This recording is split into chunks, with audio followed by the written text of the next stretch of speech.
श्री श्री स्वामी समर्थ अनंत कोटी ब्रह्मांड नायक राजाधिराज योगीराज श्रीपाद श्रीवल्लभ नृसिंह सरस्वती श्री स्वामी समर्थ महाराज की जय। अवधूत चिंतन श्री गुरुदेव दत्त व सर्व स्वामी भक्त स्वामी स्वरूप असलेले माझे ताई आणि दादा यांना माझे कोटी कोटी प्रणाम।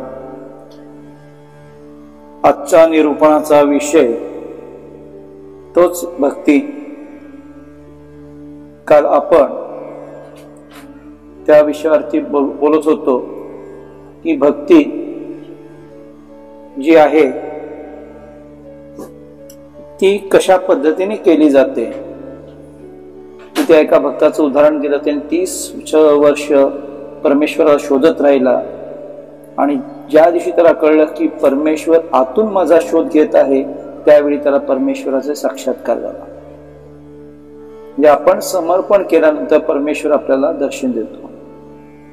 आपण कर्म प्रेम स्वरूप भक्तीच्या बद्दल बोलत होतो। गंगा सागराकडे जाते हे तर रुटीन आहे, पण सागर गंगेकडे जाणं हे क्रांती आहे। म्हणजे परमेश्वर आपल्याला शोधतोय ही क्रांती आहे। परमेश्वराला आपण शोधणं ही तर कॉमन गोष्ट आहे, सर्वजणच करतात। हे आपण काल बघितलं। लहान मुलगा कशा पद्धतीने आई वडिलांसाठी आर्ततेने आवाज हाक मारतो आणि आई कशी धावत जाते हे सुद्धा आपण बघितलं। कर्मयोग काय म्हणतो, ज्ञानयोग काय म्हणतो, योग काय म्हणतो आणि भक्ती काय म्हणते आपण काल बघितलं।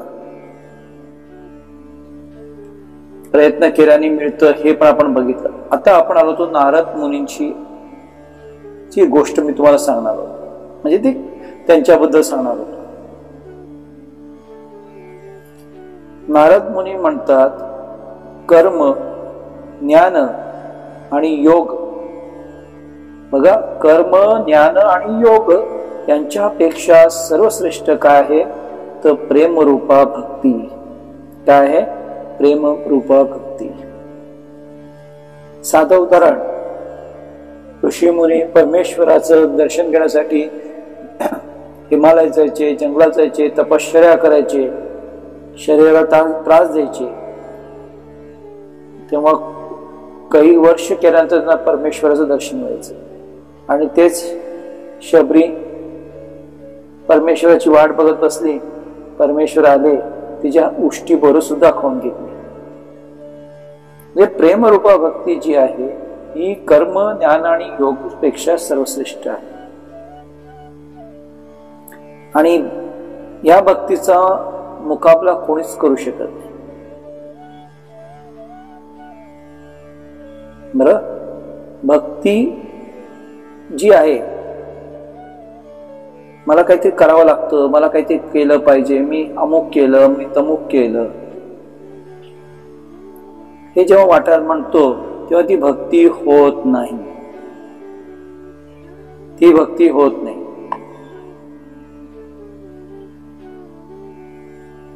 भक्तीमध्ये क्रिया काहीच नाहीये। योगामध्ये क्रिया करावी लागते, कर्म करावं लागतं, ज्ञानामध्ये सुद्धा काहीतरी करावं लागतं। भक्तीमध्ये काहीच करावं लागत नाही, काहीच करावं लागत नाही।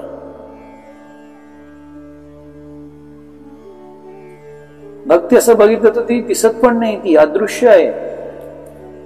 ती कुठले आता म्हणू शकत नाही भक्ती करणारा मनुष्य मी हे केलं, हरिपाठ केले, मी पारायण केली, जप केला, अनुष्ठान केला, याग केला, योग केला, यज्ञ केले, असं जसं बोललं जातं तसं भक्तीमध्ये काहीच केलं जात नाही।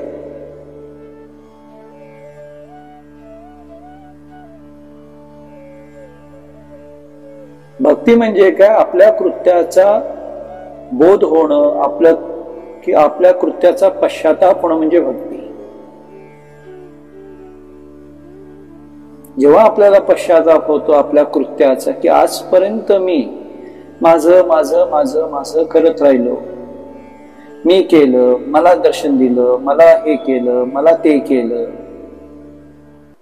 मी काल पण निरूपणात सांगितलं होतं, मी तुम्हाला सावध करतोय, नका चमत्कारांच्या मागे लागू. चमत्कारांच्या मागे लागलात तर भक्ती कशी करणार? चांगदेव वाघावर बसून आले होते, चमत्कार दाखवले. चमत्कार हे जे आहे, जो चमत्कारामुळे चांगदेवांना सुद्धा ज्ञानेश्वरांसमोर झुकावं लागलं. कारण की मनुष्य चमत्काराच्या मागे लागला तर भक्तीकडनं पूर्णपणे दुर्लक्ष होतं आणि तो लागतो चमत्कार कसे होतील, चमत्कार कसे करता येतील याकडे त्याचं लक्ष लागतं. भक्तीमध्ये तर काहीच नाहीये, काहीच करायचं नाही. आपल्या कृत्याचा पश्चाताप जेव्हा होतो तेव्हा ती भक्ती सुरू होऊन जाते. की मी आजपर्यंत सर्वस्व परमेश्वरा माझं माझं करतो, माझं काय आहे? श्वास सुद्धा माझा नाहीये. हा श्वास जो येतो ना शरीरामध्ये, तो सुद्धा तुझाच आहे. जर माझ्या हातात माझा श्वास असता तर मी 100 काय 200 2000 वर्ष जगलो असतो. जेव्हा हा पश्चाताप होतो की माझं काहीच नाहीये, त्यावेळी मनुष्य झुकतो.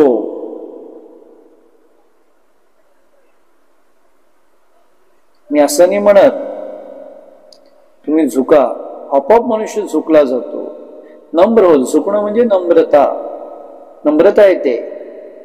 मी काहीच नाहीये, मी काहीच करत नाहीये. ज्यावेळी नम्रता येते त्यावेळी तुम्ही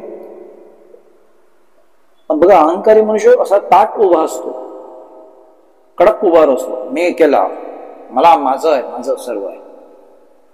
आणि जो तो सर्व परमेश्वराच आहे तो कायम वाकून असतो, बघा, नम्र असतो, खाली मान असते त्याची.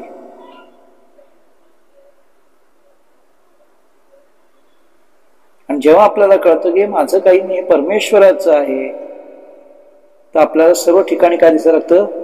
परमेश्वर दिसायला लागतो. मग तुमची प्रार्थना सुद्धा सिद्ध होते. आणि मग तुम्ही जे विचार करतात ते विचार परमात्म्यापर्यंत पोहोचतात. तुम्ही उभेच राहू शकत नाही. उभे राहणं म्हणजे ताट उभे राहू शकत नाही. ताट उभे राहणं म्हणजे फिजिकली म्हणत नाहीये, अहंकाराने ताट उभे राहू शकत नाही. कारण तुम्हाला माहिती असतं की भक्ती माझं काहीच नाहीये, तेच आहे, सर्व काही तेच आहे.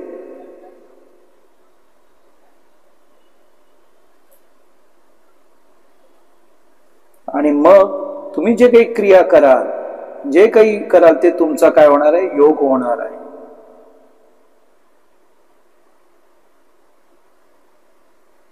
तुम्ही जसं झुकाल, नम्र व्हाल, तशी भक्ती वाढत जाते.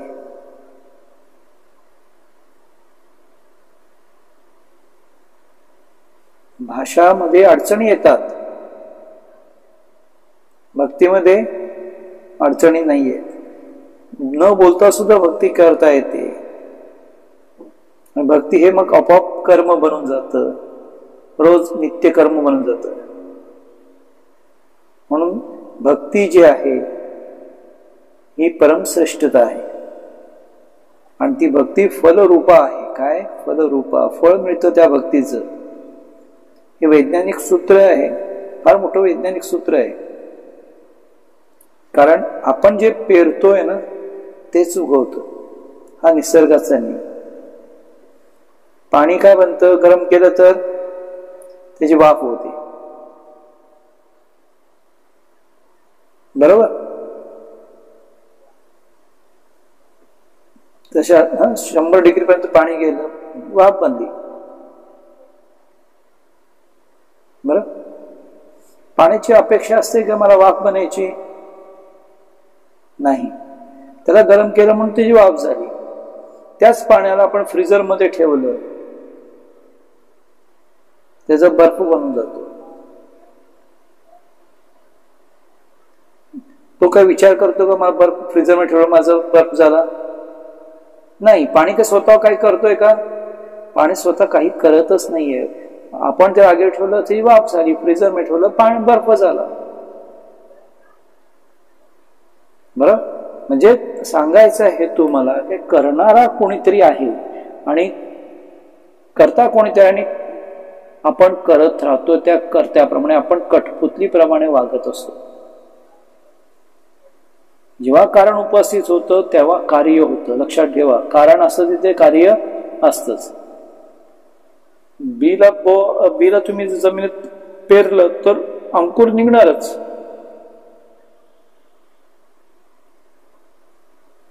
ज्ञानयोग, कर्मयोग आणि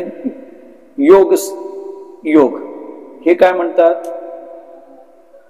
तुम्ही कार्य केलं तर परमेश्वर तुम्हाला मिळणार. तुम्ही जप केला परमेश्वर मिळणार, वाचन केलं परमेश्वर मिळणार. म्हणजे तुम्ही कार्य करा म्हणजे तुम्हाला परमेश्वर मिळतात. योग काय म्हणतोय की तुम्ही नियमांचं पालन करा, अष्टांग योग करा. 8 प्रकारचे योग आहेत. बरं, अष्टांग योग केले की तुम्हाला परमेश्वर मिळेल. तप करा परमेश्वर मिळेल, वाचन करा परमेश्वर मिळेल. तुम्ही हे व्रत करा परमेश्वर मिळेल, तुम्ही हे अनुष्ठान करा ते परमेश्वर मिळेल. अहिंसा ठेवा तुम्हाला परमेश्वर मिळेल, अहिस्ते राहा परमेश्वर मिळेल, अपग्रह्य राहा परमेश्वर मिळेल, सत्य राहा परमेश्वर मिळेल. आपण सर्व गोष्टी पालन करत होतो.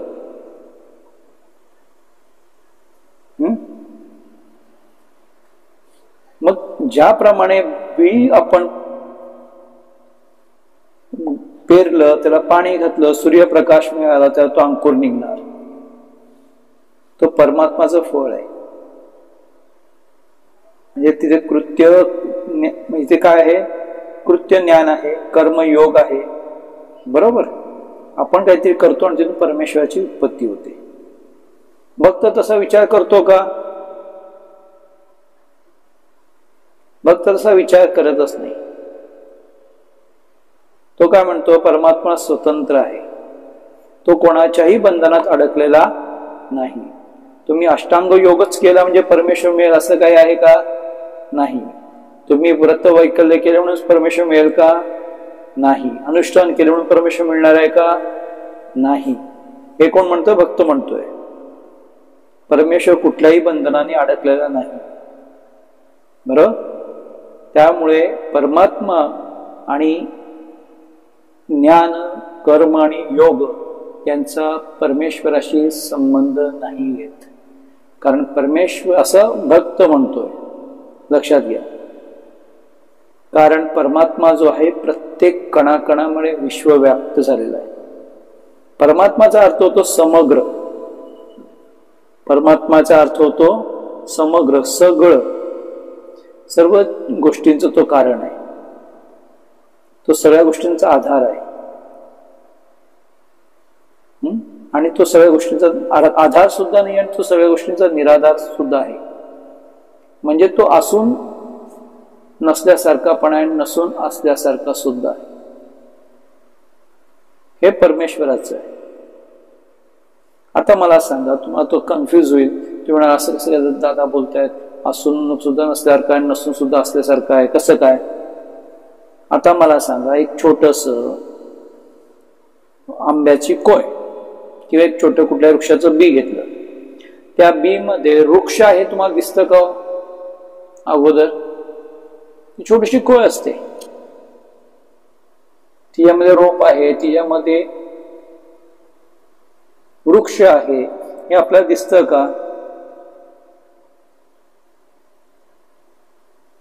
नाही. पण जेव्हा ते बी आपण लावतो, पाणी घालतो, सूर्यप्रकाश, त्यातून काय येतं? रोप येतं आणि रोपाचं वृक्ष होतं. म्हणजे ऑलरेडी अगोदर त्या बी मध्ये काय होतं? वृक्ष होतं. आणि ते वृक्ष मोठं झालं की त्याला फळ लागतात, फुलं येतात आणि परत त्याचं बी तयार होतं. म्हणजे साखळी तयार झाली की नाही? बी पासून रोप झालं, रोपापासून वृक्ष झालं, वृक्षाचे फुलं आली, फुलातून बी तयार झाली, फळं झाली, फळातून बी तयार झाली. सर्व एक चक्र तयार झाले, शृंखला आहे.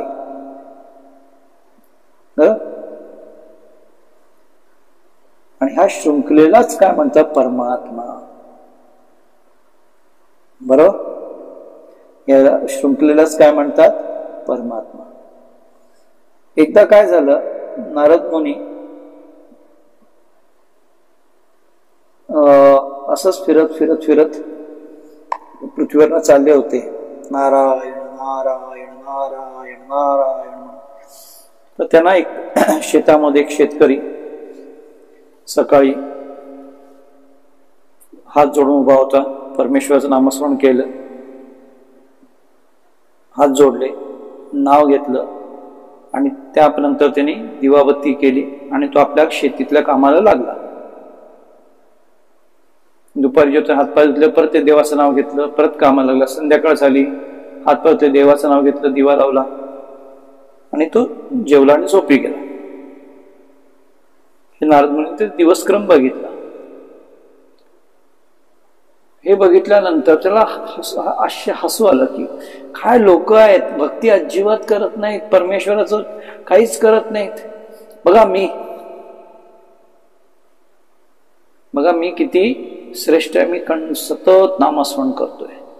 इथे नारद मुनींना अहंकार झाला. हा परमेश्वर कळला की नारद मुनींना अहंकार झालेला आहे आणि भक्ताला अहंकार झालेला देवाला कधी आवडत नाही, स्वामींना कधी आवडत नाही. मी असं आहे असं म्हटल्यानंतर परमेश्वराला कधी आवडत नाही अहंकारात. त्यांनी ठरवलं की आपला भक्त नारद आहे, याला अहंकारापासून मुक्त केलं पाहिजे. त्यांनी जे नारद मुनी फिरत वैकुंठात गेले, परमेश्वर म्हणाले, नारदा माझं एक काम करायचं, काय करशील? नाही, तो जो आता शेतकरी बघितलास, तो माझा खूप भक्त आहे म्हणे चांगला, तो दिवसात 3 वेळा नावच घेतो फक्त आणि पूर्ण दिवसभर छानपैकी शेती व्यवसाय सर्व काम करतो. तर त्याला हे म्हणे तेलाची वाटी आहे ना म्हणे, ही देऊ नये. ठीक आहे, देऊन येतो. देवाने तेलाची वाटी कशी दिली माहितीये का त्याला? गच्च काठोकाठ तेल भरले, काठोकाठ, आणि सांगितलं एक तेल थेंब सुद्धा खाली पडता कामा नये. तेल एक थेंब जरी पडला तर मग मी तुझ्या रागवणार. नारदांना भीती वाटली, अरे बाबा आता परमेश्वराने आपलं काम दिलेलं आहे, पडलं थेंब जरी तरी आपल्याला परमेश्वर रागवणार. म्हणून ते वाटी घेतली आणि तो हळूहळू चालत चालत चालत चालत चालत ते शेतकऱ्याच्या जवळ आले. त्यावेळी शेतकरी झोपलेला होता.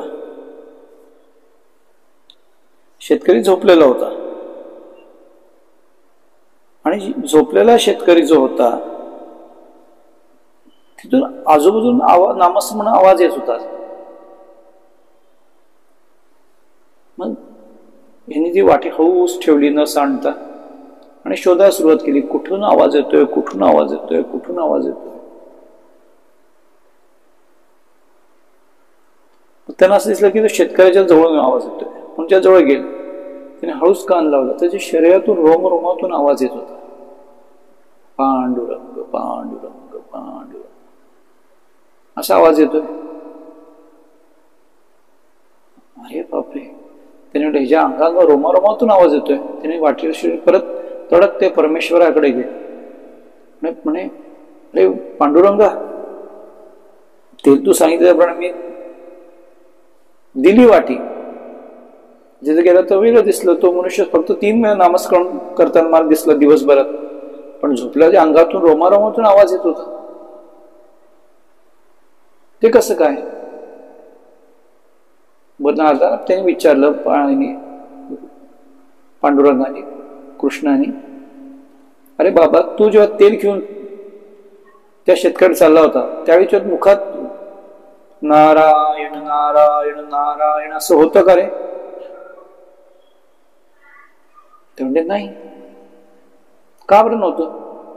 नाही, माझं सर्व लक्ष त्या तेलाच्या वाटीकडे होतं की तेलाची वाटीतलं तेल सांडू नये म्हणून एकाग्रपणे मी ते हळूहळू घेऊन चाललो.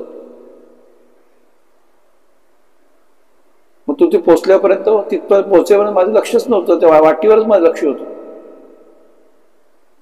मग तेव्हा नारद भगवान विष्णू म्हणतात की तू कर्म करायला लागलास त्यावेळी तू नामस्मरण विसरून गेलास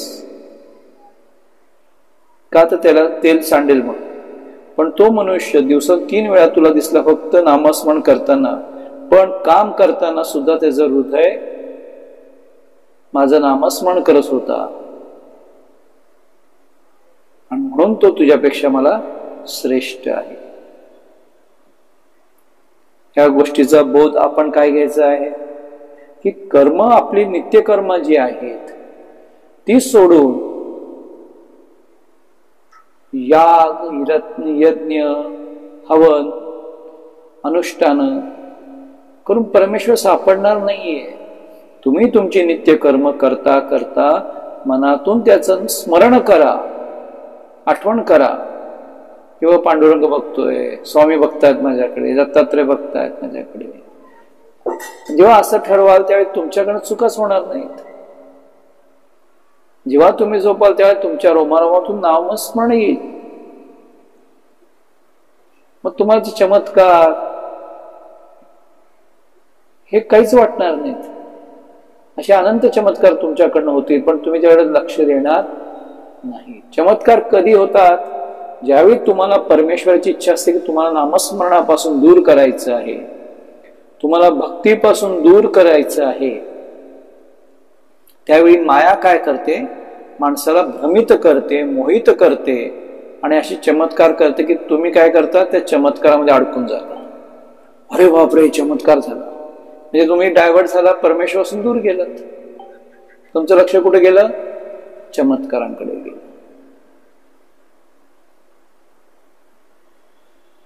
आता आपण एक छोटासा एक श्लोक बघूया.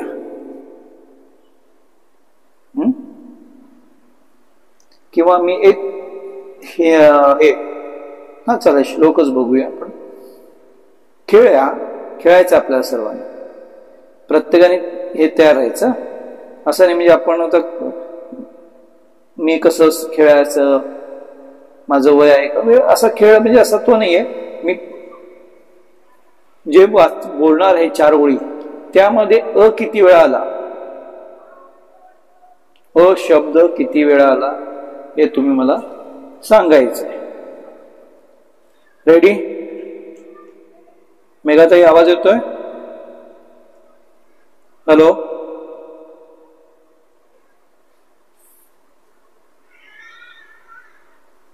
हॅलो, आवाज येतोय?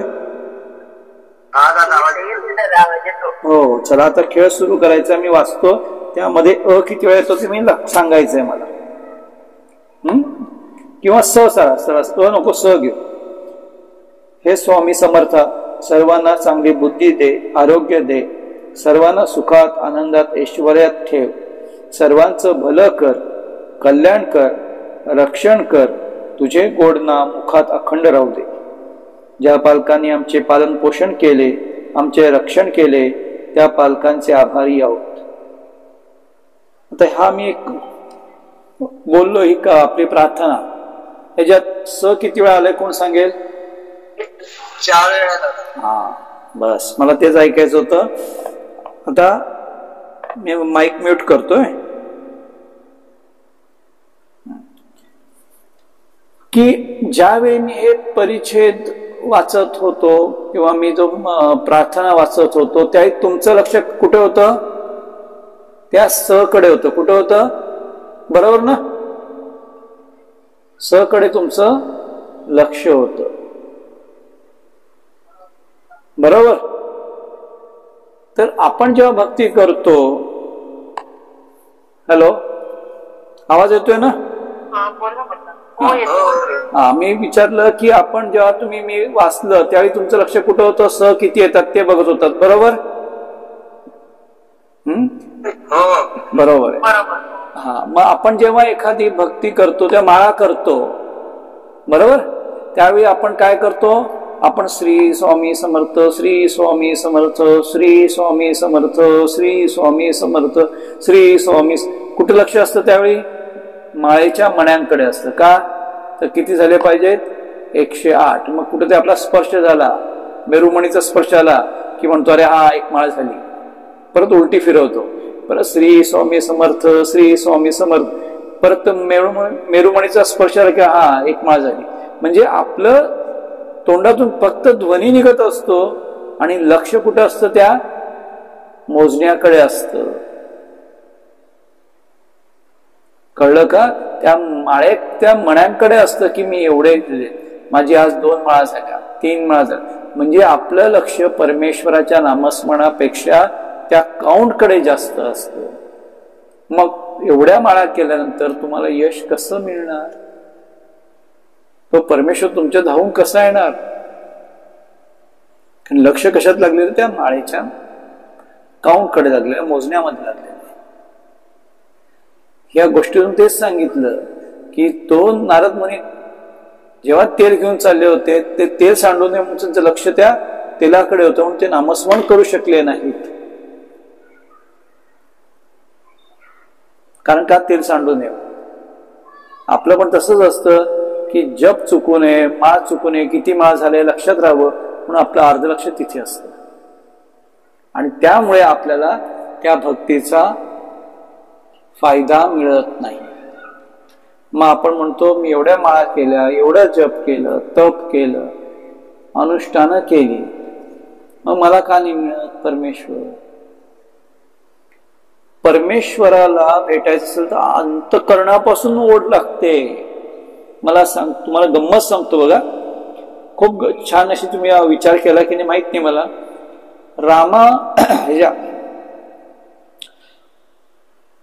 जे राक्षस लोक होती ना, राक्षस लोक ही भक्तांपेक्षाही श्रेष्ठ होती.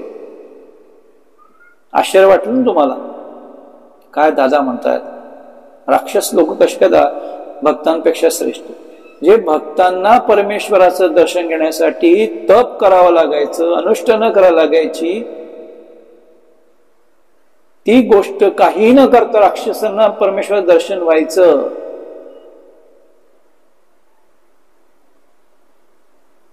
कारण ती राक्षस जी होती त्यांच्या मनामध्ये सतत चिंतन कसं असायचं? त्या परमेश्वराचं, शत्रू त्यांच्या दृष्टीने तो शत्रू ना, त्या शत्रूचं चिंतन करायचे, ते सतत चिंतन करायचे आणि त्या चिंतनामुळे त्यांना पटकन परमेश्वराचं दर्शन व्हायचं. म्हणजे त्या ज्या परमेश्वराबद्दल चिंतन करत त्याचं दर्शन व्हायचं. रावण भाग्यवान होता म्हणून रामाचं दर्शन झालं. बघा गमती सांगतोय मी तुम्हाला, छोट्या छोट्या गमती आहेत. पटकन दर्शन जेव्हा होतं हे लोक सतत चिंतन करायचे की राम आला की असं करीन, तो आला की तसं करीन, ह्याला असं करीन, त्याला. त्यांच्या डोक्यात 24 तास तेच. म्हणून ह्या लोकांना पहिले मोक्ष मिळाला. जे साधू संतांना अलभ्य गोष्टी होत्या त्या राक्षसांना पटकन मिळाल्या. कारण ते शत्रूचा सतत चिंतन करायचे आणि त्या चिंतनातून त्यांची भक्ती झाली. ती एवढं चिंतनाचं महत्व आहे. तुम्ही चिंतन केलं की मी दुःखी आहे, मी दुःखी आहे, मी दुःखी आहे, तुम्ही दुःखीच होणार. कारण का? तुम्ही चिंतन काय करताय? दुःखाचं करताय. ज्या पद्धतीचं आपण चिंतन करतो त्या पद्धतीचं फळ आपल्याला मिळत जातात. वाईट गोष्टींचं चिंतन केलं तर वाईट गोष्टीच आपल्या जवळ येतात. हा लॉ ऑफ अट्रॅक्शन, निसर्गाचा नियम आहे.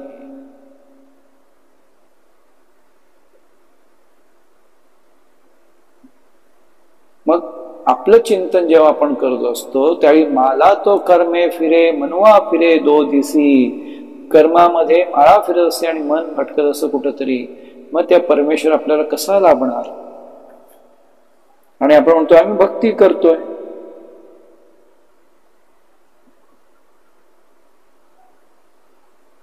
बरोबर? मुलगा जन्माला येतो, बरोबर? तो आल्यानंतर त्याच्याबद्दल जे अट्रॅक्शन असतं मुलाबद्दल, त्याचे लहान प्रत्येक गोष्टी आपण धावून जातो त्याच्यासाठी. किती मोठा मुलगा झाला, वयस्कर झाला तरी आई वडिलांसाठी तो लहानच असतो. त्याला आलेलं ठेस लागली तरी आई वडिलांच्या डोळ्यात पाणी येतं. आईच्या तरी नक्कीच येतं, वडिलांच्या काही वेळा वडिलांच्या येत नसेल, पण आईच्या तर 100% आई माता न कुमाता भवती. आईच्या डोळ्यात टचकन पाणी येतच. म्हणजे आई जशी मुलांवर प्रेम करते तसा तो परमात्मा आपल्यावर प्रेम करत असतो, पण आपलं लक्ष त्याच्याकडे नसतं. आपण चमत्कार मागत असतो, चमत्कार कर बाबा, चमत्कार कर तरच तुला मी मान्य करू. आता मी सांगू गंमत, मी जर या ग्रुपमध्ये काही चमत्कार केले ना, आपले 1000 नाही लगेच 5-6 हजार लोक होऊन तयार होतील, पटकन तयार होतील.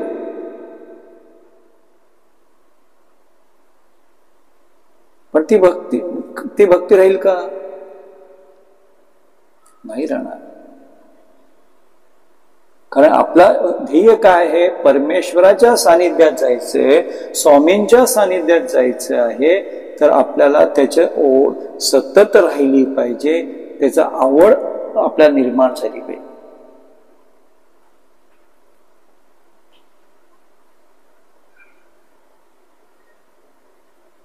म्हणजे आपण जे आहेत हे परमेश्वराच्या कृपा प्रसादाने आहोत.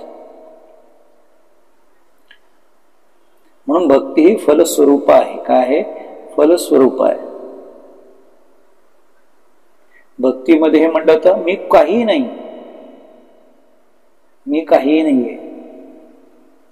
जेव्हा आपण स्वतः समर्पण करतो, मी काहीच नाहीये, तूच मी आहे आणि मीच तू आहे, हे समर्पण जेव्हा येतं त्यावेळी परमेश्वराशी तुम्ही एकरूप होतात. म्हणून जर तुम्हाला खरंच वाटत असेल की मला स्वामींचं दर्शन व्हायचंय, स्वामींनी चमत्कार करावा म्हणून नाही, स्वामींचं दर्शन झालं की आपण कृतकृत्य होऊ.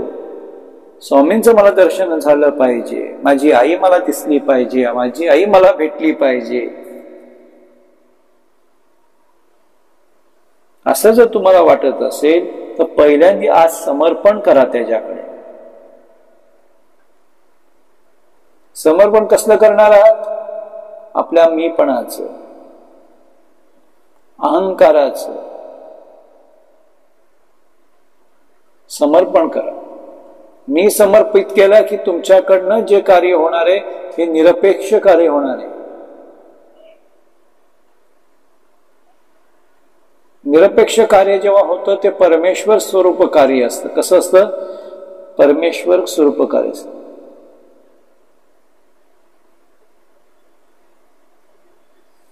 ज्ञानी लोकांना परमेश्वरापर्यंत चालत जावं लागतं, योगी लोकांना परमेश्वरापर्यंत चालत जावं लागतं, कार्य करावं लागतं.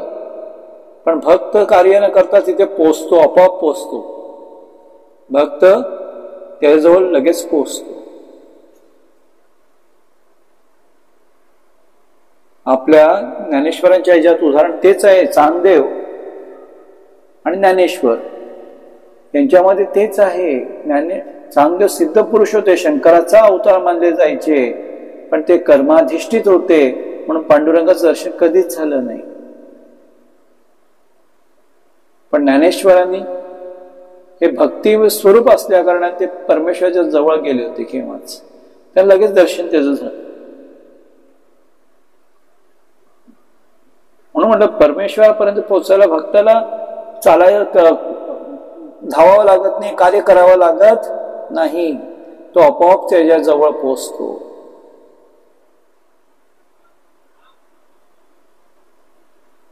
बरोबर? योगीला विचारलं तर परमेश्वर योगीने विचारलं, एखाद्या योगी किंवा साधू माणसाने विचारलं, तुम्ही काय केलं, तुम्ही काय केलं कार्य म्हणून तुम्हाला परमेश्वर प्राप्त होईल? तो योगी सांगेल मी काय केलं, मी एवढे तप केले, मी एवढे अनुष्ठान केले, मी एवढे याग केले, एवढे मंत्र केले, एवढे माळा केल्या, एवढे पारायण केली, उपास केले, प्राणायाम केलं, अष्टांग योग केला, समाधीपर्यंत गेलो, एक एक शिडी चढत चढत मी परमेश्वराकडे जाण्याचा यात्रा केली, परमेश्वराकडे जाण्याची.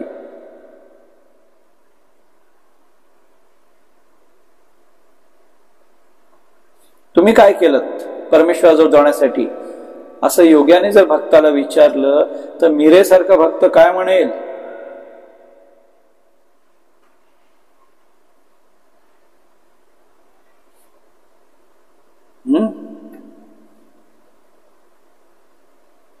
ती काय म्हणेल? मी काहीच केलं नाही, मला मी परमेश्वराला काही मिळवलं नाही, परमेश्वर मला मिळाला.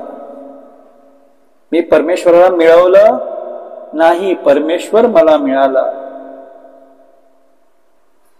घेणाऱ्याला जे मिळतं त्याला कथेची गरजच नाही ना, मला अपेक्षाच नाही, तोच माझ्याकडे आला. का रे पुंडल्या मातलासी उभे केले विठ्ठलासी, ऐसे कैसे रे तू भिरकावली वीट, मागे उभा केला तो नीट. म्हणजे पांडुरंगाला उभं करण्याचं श्रेय पुंडलिकाला जातं. आई वडिलांची सेवा करत होता, त्याला परमेश्वराच्या दर्शनाची इच्छा नव्हती, अपेक्षा काहीच नव्हती.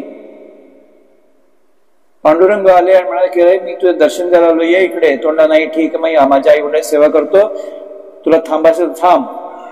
ठीक आहे, वीट फिरकावली आणि या विटा उभे राहा. त्यांनी कुठं परमेश्वराचं नाही केलं होतं,